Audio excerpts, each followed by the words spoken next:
Welcome dear students, welcome to the channel of Chandigarh Defence Academy। मैं समित पाल सिंह आज फिर बात करने जा रहा हूं फिजिक्स फॉर एनडीए के बारे में। और आज है मेरा लेक्चर नंबर 2 में मैं आज बात करने जा रहा हूं फिजिकल क्वांटिटीज और उसके सिस्टम ऑफ यूनिट्स के बारे में। Today we will be talking about physical quantities and the system of unit. तो शुरू करते हैं फिजिकल क्वांटिटी से। फिजिकल क्वांटिटी की अगर हम बात करें तो सबसे पहले जिक्र आएगा, सबसे पहले we need to know that what are the 7 fundamental physical quantities. हमारी फंडामेंटल क्वांटिटीज क्या है और उनके फंडामेंटल यूनिट्स क्या हैं। तो अगर मैं क्वांटिटी की बात करूं, फिजिकल क्वांटिटी वो होती है जिस क्वांटिटी को हम मेजर कर सकते हैं, which quantity can be measured. It could be a direct measurement और it could be indirect measurement. Direct measurement में तो हमें सिंपल जैसे लेंथ को मेजर करना है, मैं एक स्केल से मेजर करूंगा, लेंथ आ गई। इनडायरेक्ट मेजरमेंट में मानिए जैसे मुझे स्पीड निकालनी है, तो स्पीड होती है डिस्टेंस अपॉन टाइम। तो मुझे पहले डिस्टेंस निकालना पड़ेगा, फिर टाइम निकालना पड़ेगा, फिर मैं डिवाइड करूंगा डिस्टेंस को टाइम से, फिर मेरे पास स्पीड आ जाएगी। तो वो जो क्वांटिटीज में इनडायरेक्ट मेजरमेंट लगे उनको बोलते हैं डिराइव्ड क्वांटिटीज। कौन सी क्वांटिटी बोलते हैं उनको? Derived quantities. And the other quantities जिनको हम डायरेक्ट मेजरमेंट कर सके वो है हमारी फंडामेंटल क्वांटिटीज। दुनिया में फिक्स्ड हैं 7 फंडामेंटल फिजिकल क्वांटिटीज हैं and they are in front of you. अगर पहली फिजिकल क्वांटिटी की बात करें, फंडामेंटल क्वांटिटी की बात करें, वो है लेंथ। लेंथ का एसआई यूनिट है मीटर और सिंबल हो गया उसका स्मॉल एम। मास, मास एक फंडामेंटल क्वांटिटी है, उसका यूनिट हो गया किलोग्राम, सिंबल हो गया केजी। टाइम भी एक फंडामेंटल क्वांटिटी है, टाइम का SI unit, SI stands for system international. International units हैं, एक्सेप्टेड यूनिट्स हैं सेकंड, और उसका सिंबल हो गया कैपिटल एस। फिर है इलेक्ट्रिक करंट। करंट भी एक फंडामेंटल क्वांटिटी है, याद रख लीजिए। करंट का जो यूनिट है, एसआई यूनिट है, वो है एम्पेयर। एम्पेयर और सिंबल हो गया उसका कैपिटल ए। फिर है हमारे पास टेम्परेचर। टेम्परेचर का जो एसआई यूनिट है वो है केल्विन। बेटा टेम्परेचर के बहुत यूनिट्स होते हैं, डिग्री सेल्सियस, फ़ारेनहाइट, बट जो यूनिट हम लेंगे वो लेंगे kelvin. It is in front of you, symbol हो गया कैपिटल के। यूनिट की कन्वर्जन के बारे में मैं बात करूंगा अभी थोड़ी देर में। फिलहाल हम जान लेते हैं कि फंडामेंटल क्वांटिटीज हमारी कौन कौन सी हैं। फिर बात करें अगर ल्यूमिनस इंटेंसिटी की, ल्यूमिनस इंटेंसिटी के जो एसआई यूनिट्स हैं वो हैं कैंडला। कैंडल से डिराइव्ड हैं क्योंकि जब कैंडल जलती है तो ब्राइटनेस देती है, तो यहाँ पे हम लाइट की इंटेंसिटी को मेजर करते हैं एक तरह से। सिंबल हो गया C D. And the 7th quantity is amount of substance. It's in front of you. This is different from mass. Amount of substance chemistry से ज्यादा रिलेटेड है, जिसमें आप देख ही रहे होंगे कि उसका एसआई यूनिट क्या है, मोल, और सिंबल क्या हो गया, MOL। तो बेटा ये हो गई हमारी कैडेट्स, ये हो गई हमारी 7 fundamental physical quantities. Now there are 2 more quantities which we need to talk about, जिनके बारे में नॉलेज होना बहुत जरूरी है। वो है हमारी सप्लीमेंट्री क्वांटिटीज और ये है उनके सप्लीमेंट्री यूनिट्स। तो जो फर्स्ट सप्लीमेंट्री क्वांटिटी है वो है प्लेन एंगल। अगर मैं प्लेन एंगल की बात करूं, how do you measure the plane angle? हम एक सेक्टर लेंगे और यहां पे एक आर्क बनाएंगे। ये हो गया लेंथ ऑफ द आर्क, ये हो गया उसका रेडियस, और ये क्या एंगल हो गया उसका थीटा। अब थीटा हो गया हमारा वो प्लेन एंगल जो यहाँ पे डिफाइंड है, उसके यूनिट क्या है, रेडियंस। तो अगर थीटा मेरे को निकालना पड़ जाए यहां से, तो थीटा बनेगा क्या, थीटा बनेगा L डिवाइडेड बाई R। और जो थीटा के यूनिट्स बनेंगे वो बनेंगे रेडियंस। और ये यूनिट भी हमें याद है, कन्वर्जंस मैंने लास्ट लेक्चर में भी आपको बताए थे। Pi radian is equal to 180 degrees. In fact फिर आगे कन्वर्जंस भी हैं कि 1 degree is equal to 60 minutes, ये लास्ट टाइम बताया था मैंने। And then 1 minute is further divided into 60 seconds. तो ये सारी कन्वर्जंस हम सीखेंगे आने वाले अभी लेक्चर में। मैं कुछ एग्जांपल्स भी करवाऊंगा आपको, बट फिलहाल मैं जो आपको मेन पॉइंट बता रहा हूं कि हमको एसआई यूनिट्स याद रखने हैं। तो एंगल के एसआई यूनिट्स क्या हो गए, radians. And pi radian is equal to 180 degrees. हम डिग्रीज में नहीं चलेंगे फिजिक्स में, एसआई यूनिट जब हम कैलकुलेट करेंगे। तो अगर मैं अब एक और दूसरी फिजिकल क्वांटिटी की बात करूं जिसको हम कह रहे हैं कि वो है solid angle. So what is this solid angle? Solid angle के लिए मुझे बनाना पड़ेगा एक स्फीयर। ध्यान से देखिए बेटा, मुझे बनाना पड़ेगा एक स्फीयर। स्फीयर 3D में लेना है, इसको 3D में लेना है। तो अगर मैं यहां से एक लाइन खींचूं, जैसे हमने, जस्ट अ सेकेंड, अगर मैं यहां से एक लाइन खींचूं, हमने क्या बनाया था, sphere. This is my sphere. अगर मैं यहां से सेंटर से एक लाइन खींचूं बाहर की तरफ, और एक और लाइन खींचूं यहां से इधर की तरफ, तो क्लियरली हम देख सकते हैं कि ये जो 3D में ये वाला पोर्शन है ये एक एरिया काटेगा, यहां से एक कोन निकलेगा बाहर की तरफ, एक कोन की तरह बाहर निकलेगा, प्लेन एंगल नहीं है, 3D में सोचना है। तो ये एक एरिया बनेगा यहाँ पे एस, ये जो सेक्शन हमने काटा। और ये भी हमने बोल दिया था लास्ट टाइम की तरह कि स्फीयर का रेडियस क्या होगा, स्फीयर का रेडियस हम बाल दो, हमने क्या बोल दिया, आर। तो थीटा की जगह जो एंगल बनेगा, अब वो एंगल बनेगा solid angle, and solid angle का जो सिंबल है वो है मोस्टली ओमेगा की टाइप का, and by definition it will be given by s divided by r square. by definition solid angle की definition क्या बनेगी, s divided by r square. s क्या हो गया, वो area. so sometimes in question paper they have asked a solid angle का maximum value कितना हो सकता है, maximum value कितना हो सकता है solid angle का। देखो जब maximum value निकालने की बात आएगी तो इसका पूरा एरिया लेना पड़ेगा, पूरा एरिया लेना पड़ेगा। तो स्फीयर का पूरा सरफेस एरिया कितना हो जाएगा, शाबाश, 4 पाई आर स्क्वायर, और नीचे बाय डेफिनेशन से आर तो स्क्वायर है ही हमारे पास, आर स्क्वायर कट गया, तो क्या बच गया, 4 पाई। ये मैंने कोई फिक्स वैल्यू नहीं निकाली है, मैंने मैक्सिमम वैल्यू निकाला है सॉलिड एंगल का, और सॉलिड एंगल का फिर मैक्सिमम वैल्यू तो आ गया 4 pi, but what are the units, steradian.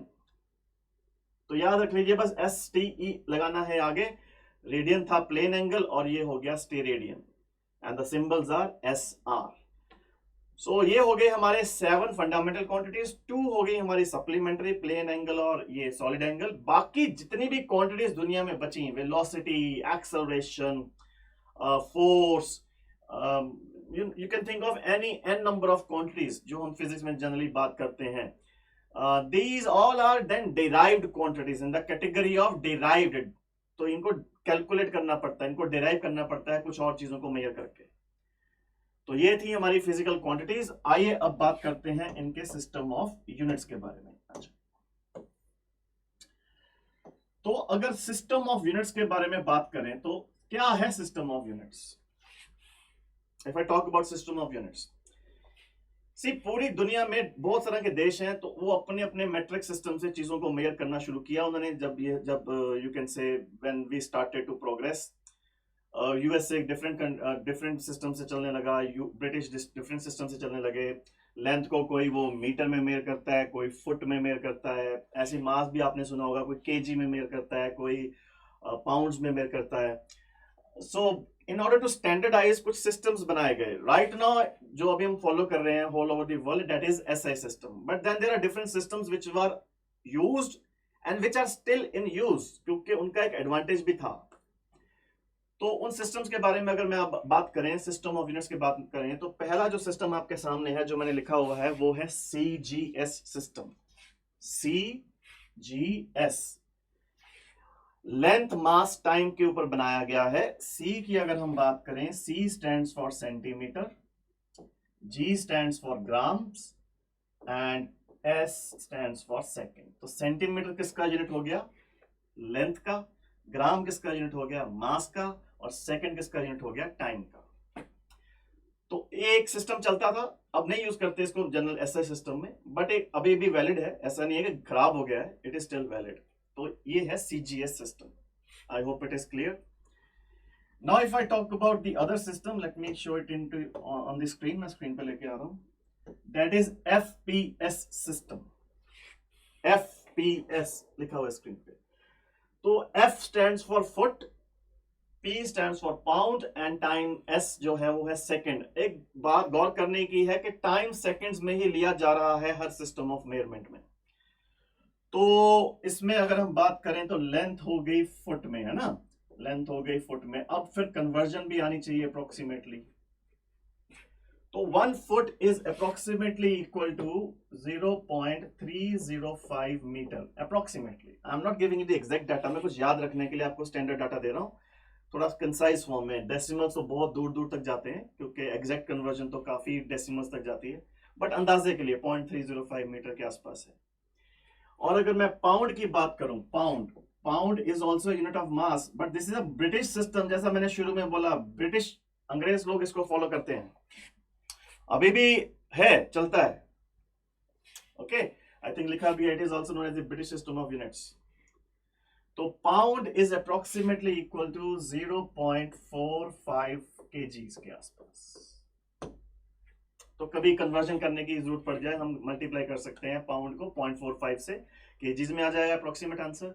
Foot में निकाल, फुट को मीटर में कन्वर्ट करना है, सॉरी फुट को मीटर में कन्वर्ट करना है, तो 0.305 या 0.3 से अप्रोक्सीमेटली मल्टीप्लाई कर दीजिए, आपको आइडिया हो जाएगा कितने मीटर बन रहे हैं। Time is still in seconds. तो ये था हमारा कौन सा system, FPS।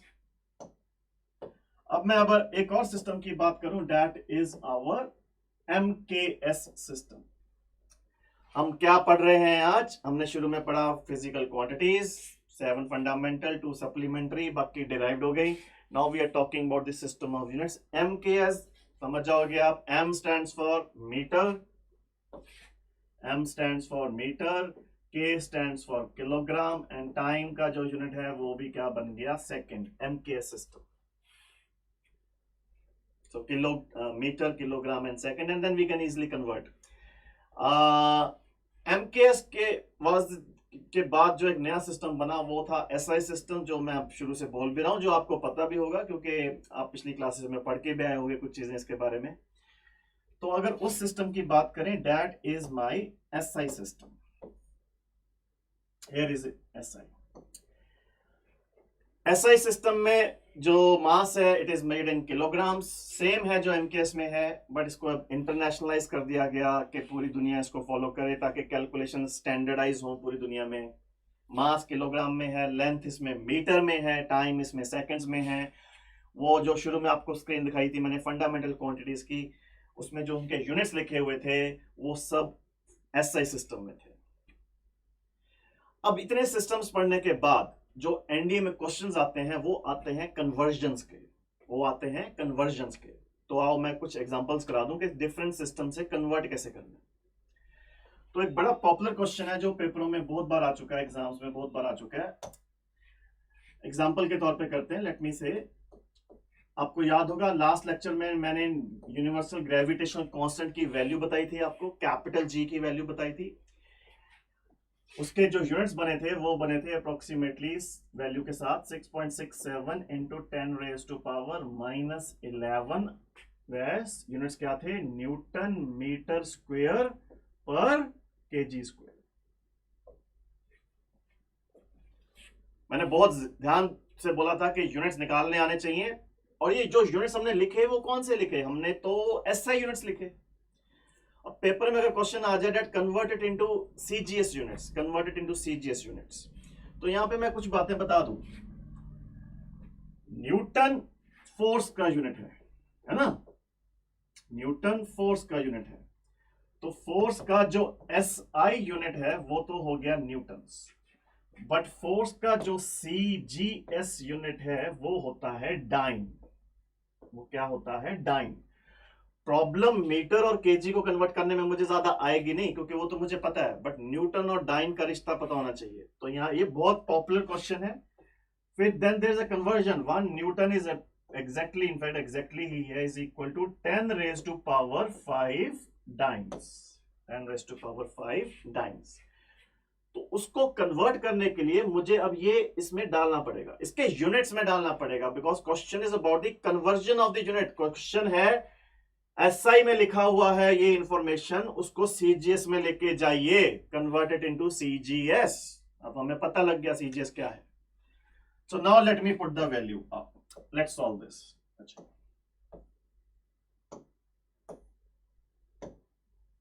Okay, so this further implies, आओ करें इसको, capital G will be equal to 6.67 into 10 raise to power -11। एक न्यूटन में कितने dynes, 10 raise to power 5 dynes. तो आपने न्यूटन को कन्वर्ट कर दिया डाइन्स में। फिर आ रहा है मीटर को कन्वर्ट करना पड़ेगा सेंटीमीटर में। 1 मीटर में कितने centimetre, 100 centimetre, that means 10 raise to power 2, sorry 10⁻², centimetre. But don't forget इसका होल क्या था, स्क्वायर। इसका होल स्क्वायर तो भी है, यहाँ पे मीटर स्क्वायर है, मीटर का स्क्वायर है ना, तो मीटर तो सेंटीमीटर में कन्वर्ट कर दिया, अब उसको स्क्वायर में कन्वर्ट करना पड़ेगा क्योंकि फॉर्मूले में आया हुआ है, यूनिट्स में आया हुआ है। डिवाइडेड बाय केजी का स्क्वायर, 1 केजी में कितने ग्राम्स, क्योंकि हम सीजीएस में जाना चाह रहे हैं, 10⁻³ ग्राम्स का square. Again it is a square, again it is a square. तो फाइनली जब इसका रिजल्ट लिखा जाएगा, ध्यान से देखिए, it will be coming out to be 6.67 into 10⁻⁻11 आओ इसके पावर्स निकाल रहे हैं। ये है 10⁻⁵, ये बनेगा 10⁻⁴, क्योंकि 2 का स्क्वायर है। 10⁻⁴ और 10⁻⁵ जब मल्टीप्लाई होंगे तो क्या बना देंगे आपका ये 10⁻⁹। और नीचे जो आएगा क्यूब था, मतलब 10⁻³ था, 10⁻³ था, 3 का स्क्वायर 2 से मल्टीप्लाई हुआ, 3 into 2 कितना होता है 6, 3 into 2 कितना होता है 6। So this will be coming out to be like this, 10⁻⁶। अब 10⁻⁶ नीचे बना है, 9 ऊपर बना है, 9 में से 6 गए क्योंकि डिवाइड हो रहा है, 9 में से 6 गए, 3 बचा। 10⁻³ जब 10⁻⁻11 से मल्टीप्लाई होगा, 10⁻⁻11 से मल्टीप्लाई होगा, let me solve it here. आइए देखिए इसको।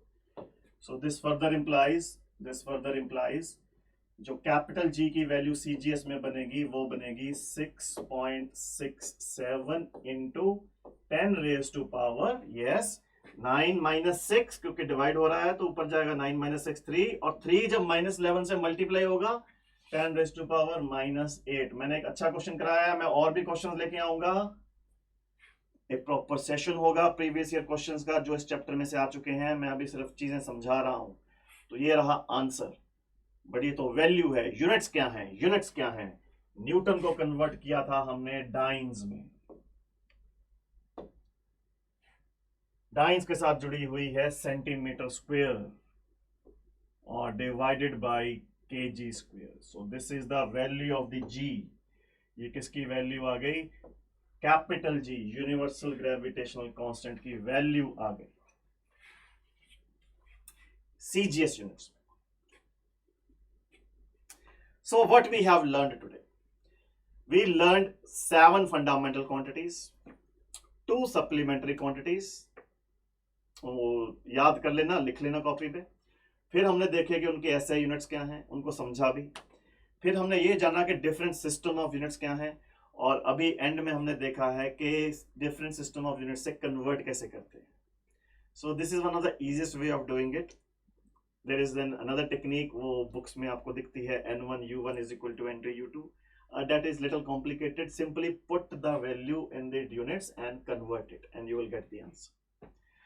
So students, आज के लिए इतना ही है। आज मैंने बात करी physical quantities and system of units के बारे में। नेक्स्ट टाइम मैं जो लेक्चर आ रहा है मेरा लेक्चर नंबर 3, उसमें मैं बात करूंगा सिग्निफिकेंट फिगर्स के बारे में एंड कैलकुलेशंस जो होती हैं, फिर उनमें एरर्स क्या क्या आते हैं, वो उनके बारे में भी बात करेंगे। तो तब तक के लिए जुड़े रहिए हमारे चैनल के साथ, हम आते रहेंगे नए नए वीडियोस के साथ। तब तक के लिए बेटा, गॉड ब्लेस यू, जय हिंद।